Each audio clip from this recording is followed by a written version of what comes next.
Ada 5 hakim Mahkamah Konstitusi yang mengalahkan 3 hakim profesor dissenting opini. Nah, kalau ada di antara sobat sekalian yang memandang bahwa ini adalah akhir dari sebuah perjalanan, ya, perselisihan, ya, saya kira tunda dulu.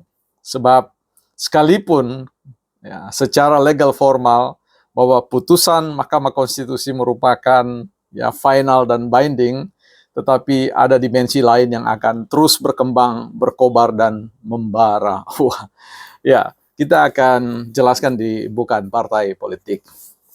Teman-teman, kita akan lihat buku kita dulu ya. Tenang-tenang saja, kata Gibran. Ya, ada satu buku dari penulis Edward de Bono ya. Kalau teman-teman suka dengan cara berpikir kritis atau cara mengembangkan berpikir kritis, saya kira teman-teman bisa membaca buku ini sehingga bisa memandu untuk mengkritisi segala macam fenomena yang diperhadapkan digelar dalam pandangan teman-teman sekalian. Buku ini berjudul How to Have a Beautiful Mind ya, sudah pernah saya sampaikan dan ambil bagian lain, saya akan ambil bagian berikutnya ya. Di sini ini bukunya teman-teman. Halaman 195 ya, dikatakan begini, satu paragraf saya coba bacakan. Seorang koki yang baik bisa memasak dengan bahan apapun. Ya.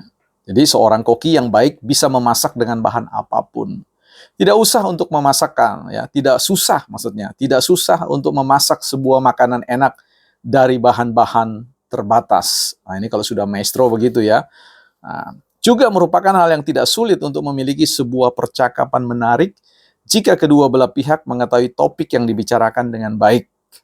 Namun layaknya seorang koki hebat yang bisa memasak sebuah makanan yang lezat dari bahan apapun, sebuah pikiran yang menarik juga dapat menciptakan sebuah diskusi dari informasi apapun. Namun, dengan keahlian berbicara, orang yang paling membosankan pun bisa tampak menarik. Nah, teman-teman, kalau teman-teman lihat ya, sisi yang menarik dari sidang pembacaan putusan Mahkamah Konstitusi terkait dengan PHPU itu, sebenarnya yang paling menarik itu adalah bukan dalam konteks para hakim-hakim itu, ya, berdasarkan argumen-argumen yang mereka bangun dan bacakan, tapi yang menarik adalah sesudah sidang itu. Kita lihat bagaimana konferensi pers yang dimunculkan dan muncul para lawyer-lawyer itu untuk menyampaikan argumentasi-argumentasi mereka, respon mereka terkait dengan putusan tersebut.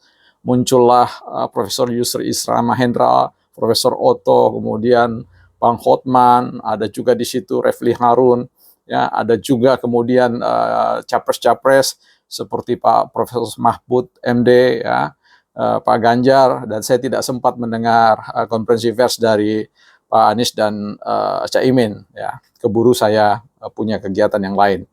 Nah, ini menggambarkan ya, ketika kita, termasuk Pak Bambang Wijayanto ya, ketika kita mendengar statement, argumen-argumen mereka, kita merasa ada satu posisi yang, ya, kalau kita dengar baik-baik, argumentasi-argumentasi mereka itu adalah argumentasi-argumentasi yang menarik untuk disimak, terlepas dari persoalan itu ya benar atau tidak dan sebagainya.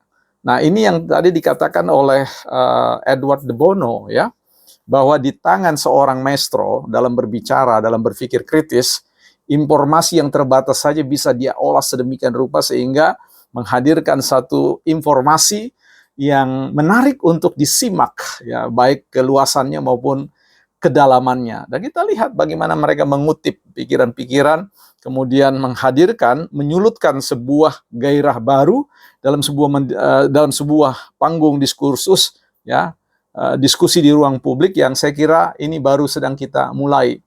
Karena misalkan ada anggapan atau ungkapan mengatakan dari kubu Ganjar dan juga kubu 01 yang diwakili oleh Pak Bambang Wijayanto dan juga di 03 oleh Profesor Mahfud MD mengatakan bahwa ini ya the first time in history, ya, pertama kali dalam sejarah, ya, bahwa ada peradilan Mahkamah Konstitusi yang menghadirkan 3 dissenting opini opini yang kemudian dibacakan secara jelas dan memberikan ruang tafsir baru terkait dengan bahwa sebenarnya ada peluang bahwa mereka bisa memenangkan itu. Sekalipun gugatan tentang diskualifikasi tidak muncul, tetapi ada pengulangan, ya, pengulangan dari tuntutan pandangan dari dissenting opinion dari 3 hakim itu, ya, ada beberapa hakim di situ.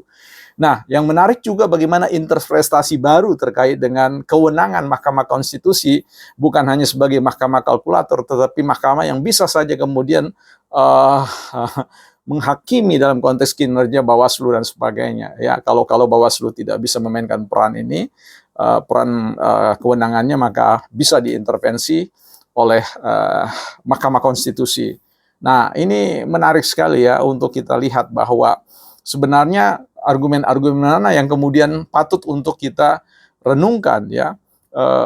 Bagaimana, apakah ya, keberadaan 3 profesor, ya, yang datang dari alma mater Andalas, Undip, dan UGM itu punya arti penting untuk kita renungkan, apakah itu memang berafiliasi pada konteks partisan atau memang menunjukkan konteks pandangan-pandangan yang disertai dengan pertanggungan jawaban moral mereka, yang kemudian oleh Bambang tim kubu 01 mengatakan bahwa itulah hakim yang masih memiliki jiwa kenegarawanan. Nah, ini kan juga problem, ya. Artinya kelima hakim itu dianggap tidak memiliki nilai kenegarawanan. Ini juga soal-soal baru yang terus dihembuskan, ya. Jadi saya kira di sini menarik bagaimana ke depan ini kita akan mulai memperbincangkan apa yang dimaksud dengan tidak pernah terjadi dalam sebuah sejarah. Nah, saya harus mengatakan bahwa sejarah itu memang harus ada yang memulai. Nah, ketika ini terjadi untuk pertama kali dalam sebuah sejarah, itu bukan berarti bahwa problemnya ada pada yang namanya Prabowo dan Gibran atau juga pada Jokowi. Kalau kita lihat kemudian beberapa poin yang mengatakan bahwa jangan jadikan Mahkamah Konstitusi sebagai keranjang sampah, itu sebenarnya memberikan clue kepada kita bahwa ada problem di hulu. Nah, di hulunya di mana? Ya di legislatif, ya, di legislatif. Mereka lah yang kemudian cuci tangan terkait dengan berbagai macam formulasi-formulasi kebijakan regulatif yang mengatur tentang pemilihan umum, yang tentu sejak perumusannya itu kan ada agenda-agenda politik yang mereka rancang didesain sedemikian rupa, tetapi kemudian harus, ya, berbalik melawan mereka dan kemudian kocar-kacir sehingga didorong ke dalam sebuah proses di mana Mahkamah Konstitusi menjadi tempat mesin cuci, ya, yang dalam pandangan advokat dari 02 mengatakan kami telah mencuci piring-piring kotor itu, ya. Dan dalam bahasa MK, jangan jadikan ini sebagai keranjang sampah. Jadi memang persoalannya di situ jangan lagi dilihat dalam konteks persoalan hakim-hakim atau apa. Kita lebih baik melihat pada proses bagaimana perumusan kebijakan itu, bagaimana konstitusi terkait mengatur tentang pemilu, terkait dengan kewenangan-kewenangan presiden dan seterusnya, itu diatur baik-baik dalam konteks kebijakan yang mau diambil, yang mau ditetapkan, yang mau diundang-undangkan. Nah, problemnya di sini, siapa mereka? Itu mereka yang kemudian terpilih sebagai para wakil-wakil rakyat yang selama ini dalam persoalan kontestasi ini tidak tersentuh, ya, tentang kecurangan-kecurangan mereka, tentang kelayakan atau ketidaklayakan mereka. Nanti kita akan lihat dalam konteks ke depan apakah mereka-mereka ini kemudian bisa berefleksi lebih jauh dan kemudian boleh mengambil hikmah dalam konteks perseteruan ini dan tidak lagi lempar persoalan ke sana kemari, tetapi betul-betul kita lihat keresahan.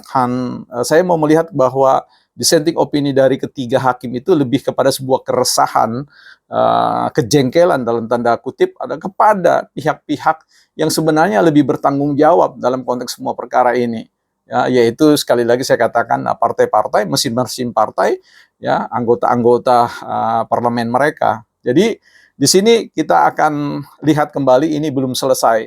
Akan banyak hal-hal yang dalam bahasa Edward Bono tadi dalam buku ini ada pihak-pihak yang memiliki kemampuan retorika yang baik, ya, kemampuan analitis, ya, yang baik, yang kemudian dari bahan-bahan yang sederhana itu, bahan-bahan yang sedikit itu diolah sedemikian rupa dan kemudian di-framing kembali, di-zoom kembali pada bagian-bagian tertentu untuk kemudian memberikan tekanan psikis terkait dengan bahwa mereka benar dan pihak Prabowo dan yang terkait dengan persoalan itu ada pada posisi dalam tanda kutip merampok hak-hak mereka dan sebagainya. Kita akan perbincangkan lebih lanjut, bukan partai politik.